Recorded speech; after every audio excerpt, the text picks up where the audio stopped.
श्री गणेशाय नमः। श्री श्याम सदाशिवाय नमः। श्री गुरु चरण कमलभ्यो नमः। जितना श्रम हम पाठ करने में लगाते हैं उससे भी कम समय में भगवान शिव की कृपा कैसे प्राप्त हो, इस विषय में जो कुछ भी पुराणों में कहा गया है। एक समय की बात है कि पितरों के स्वामी यमराज भी भगवान शंकर के पास जाकर उनसे प्रार्थना करने लगे और उस प्रार्थना से भगवान प्रसन्न होकर यमराज को भी उपदेश दिया। यमराज ने जिस प्रकार प्रार्थना की वो प्रार्थना आज की इस कथा में मैं आपको बता रहा हूँ। यमराज जी बोले, पापों को जलाने वाले भगवान भर्ग को नमस्कार है। यानी भगवान शिव का भर्ग नाम से संबोधन करने से सारे पाप जल जाते हैं। देवताओं के पालक प्रकाश स्वरूप महादेव को नमस्कार है। मृत्यु पर विजय पाने वाले जटाजूटधारी रुद्रदेव को नमस्कार है। जिनके कंठ में नील चिन्ह सुशोभित है, जो पाप तापों का नाश करने वाले हैं। सर्वव्यापी आकाश, जिनका एक अवयव मात्र है, जो सबको अपना ग्रास बनाने वाले काल है और काल के भी स्वामी हैं तथा काल ही जिनका स्वरूप है, उन भगवान शिव को नमस्कार है। देव देवेश्वर आप सबका कल्याण करने वाले हैं। जो कोई भी पितरों की परेशानी से पीड़ित है तथा जिनके पितृ काफी रुष्ट है, उन व्यक्तियों को अपने घर में संध्या के समय भगवान की ये प्रार्थना शिव जी के समक्ष करने से पितरों को शांति और मुक्ति मिलती है। अतः ये प्रार्थना अमूल्य है। कोई बड़ी भारी तपस्या करे तभी आप उस पर प्रसन्न होते हैं। लोक पितामह ब्रह्मा जी भी पुण्यात्मा मनुष्यों पर उनके उत्तम कर्मों से ही संतुष्ट होते हैं। इसी प्रकार वेदों द्वारा जानने योग्य सनातन देव भगवान विष्णु भी अनेक प्रकार के यज्ञों तथा उपवास व्रतों से प्रसन्न होकर मनुष्यों को केवल भक्ति भाव प्रदान करते हैं, जिससे वे मोक्ष को प्राप्त हो जाते हैं। दुर्गा जी भी आराधन से संतुष्ट होने पर लौकिक भोग और स्वर्गादि संपत्तियां प्रदान करती है। भगवान सूर्य अपने उपासकों को आयुष्य और आरोग्य प्रदान करते हैं। जिसको अपने काया को निरोग रखना है, वे भगवान शिव की प्रार्थना करते रहे। इसी प्रकार गणेश जी भी अर्घ्य, पाद्य और चंदन आदि के द्वारा पूजन करने तथा उनके मंत्रों का जप करने पर विघ्नों का निवारण करते हैं। जिनके यहाँ बहुत सी बाधाएं आती है, कोई कार्य सिद्ध नहीं होता, कार्य के लिए जाते हैं, भटक कर वापस आ जाते हैं, ऐसे व्यक्तियों के लिए भगवान गणेश जी की अर्घ्य, पाद्य और चंदन से पूजा करने पर सारे विघ्न शांत हो जाते हैं। परंतु आपके पुत्र कार्तिकेय जी ने तो इस जगत के सभी प्राणियों के लिए स्वर्ग का द्वार खोल दिया है। उनके दर्शन मात्र से सब लोग, वे पापी ही क्यों न हो, एकमात्र स्वर्ग के अधिकारी हो जाते हैं। यह महान आश्चर्य की बात है। जिन्होंने अपने इंद्रियों को जीत लिया है, लोभ जिन्हें छू भी नहीं सका है, जो काम और राग से रहित हैं, यज्ञ करने वाले और धर्मनिष्ठ है तथा वेदांगों के पारंगत विद्वान है, वे सब पुण्यात्मा पुरुष जिस उत्तम गति को प्राप्त करते हैं, उसी को अधम से अधम पाप परायण चांडाल आदि भी कुमार कार्तिकेय के दर्शन मात्र से प्राप्त कर लेते हैं। उनका ये कर्म महान आश्चर्यजनक है। कृतिका नक्षत्र से युक्त कार्तिक की पूर्णिमा में स्नान करने से जो फल होता है, वही फल आपके पुत्र का दर्शन मात्र करने से लोग अपनी कई पीढ़ियों सहित प्राप्त कर लेते हैं। यमराज का ये वचन सुनकर भगवान शंकर ने कहा, धर्मराज, जिन पुण्यात्मा मनुष्यों का आंतरिक पाप नष्ट हो गया है, उनके मन में श्रद्धा का उदय होता है। देखिए, यमराज दुष्टों को दंड देने के लिए यमराज है और धर्म का परायण करने के लिए वही धर्मराज है। फिर पूर्व पुण्य के प्रभाव से जिनके हृदय में उत्तम तीर्थों में जाने और संत महात्माओं का दर्शन करने की प्रबल इच्छा जागृत होती है, धर्मराज कुमार के दर्शन से जो पुण्य फल प्रकट होता है, उसके लिए तुम्हें रंच मात्र भी आश्चर्य नहीं करना चाहिए। कर्म संयुक्त वचन, कर्तव्य का आदेश देने वाले वेद वाक्य सबके लिए फलद होता है। सब तीर्थों का सेवन, यज्ञों का अनुष्ठान और नाना प्रकार के दान आदि कार्य अंतःकरण की शुद्धि के लिए करने योग्य हैं। फिर शुद्ध अंतःकरण के द्वारा मनुष्य स्वयं ही अपने आत्मा का चिंतन करता है। मैं ही आत्म स्वरूप से सब प्राणियों के भीतर स्थित हूँ। भगवान शंभु कहते हैं कि मैं नित्य सत्ता युक्त अपने आप में स्थित रहने वाला और व्यवधान शून्य हूँ। शीत उष्ण आदि द्वंद्वों से परे हूँ। मुझ में किसी प्रकार का विकल्प नहीं है।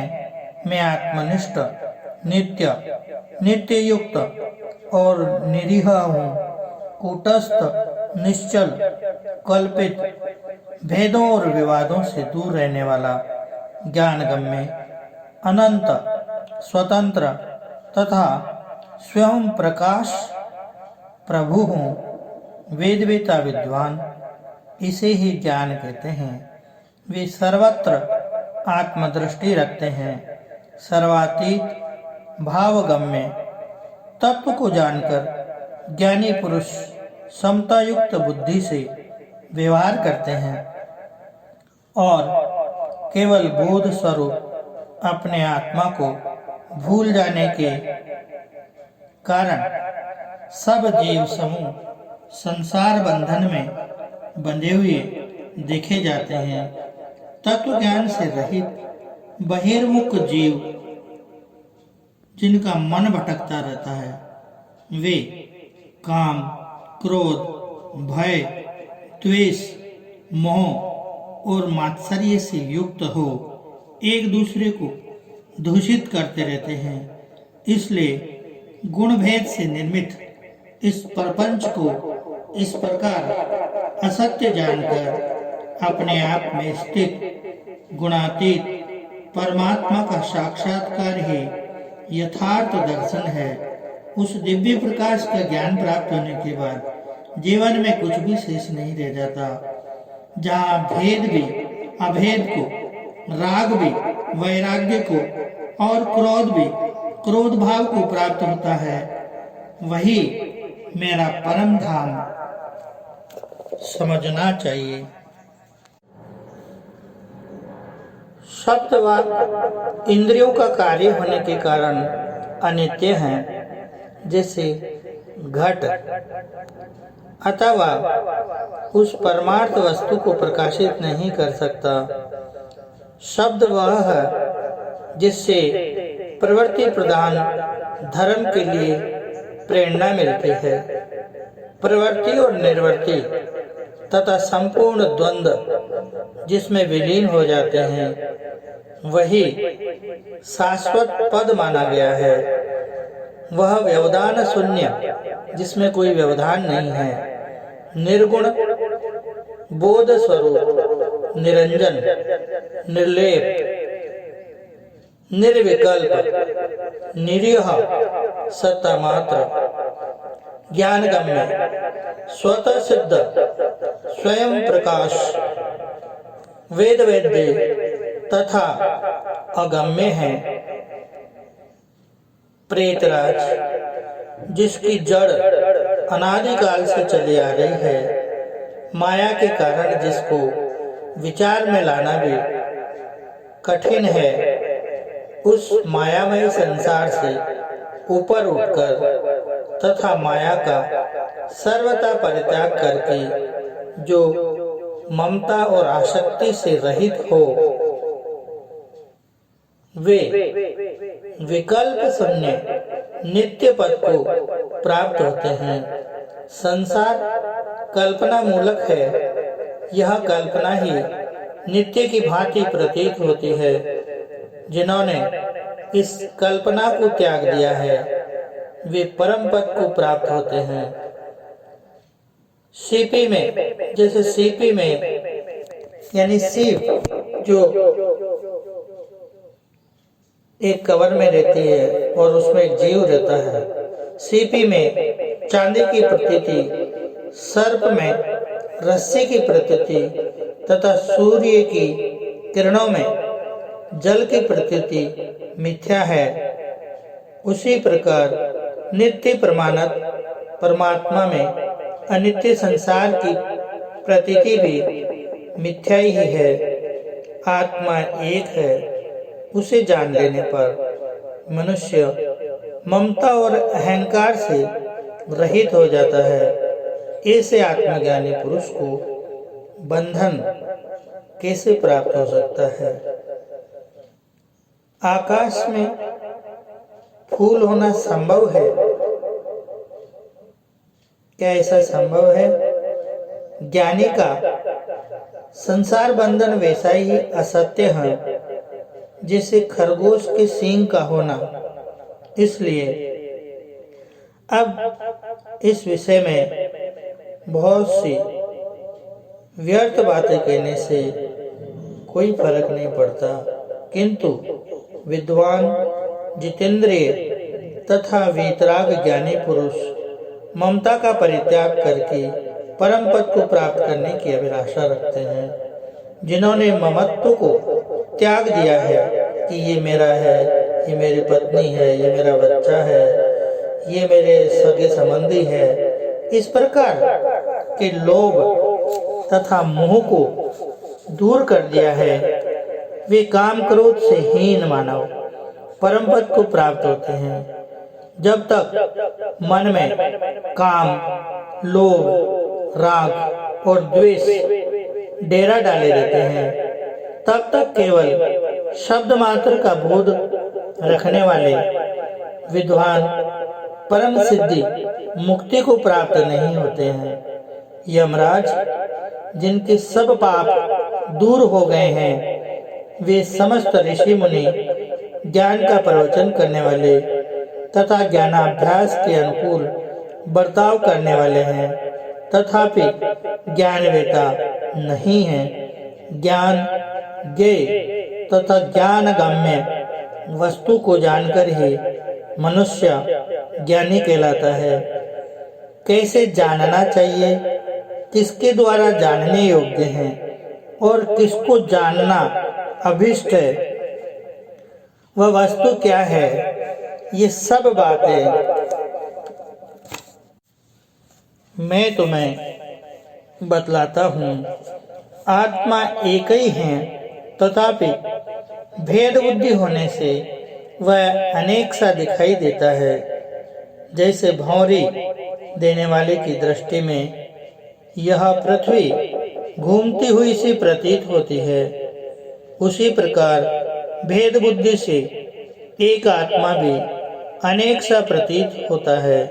अतः विचार के द्वारा ही आत्मा का ज्ञान प्राप्त करना चाहिए।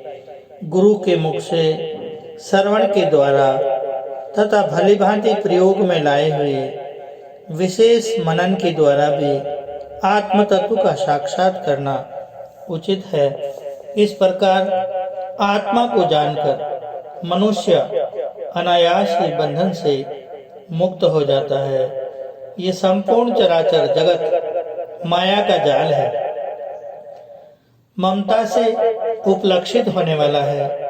ये महान संसार मायामय है। ममता को दूर कर देने पर बंधन से अनायास छुटकारा मिल जाता है। मैं कौन हूँ?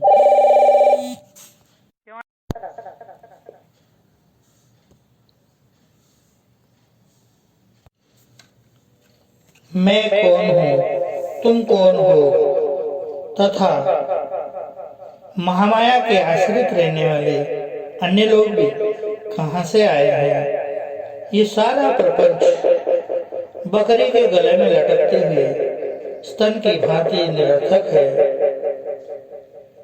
निष्फल है, प्रकाशहीन है तथा धूम समूह की भांति निस्सार है।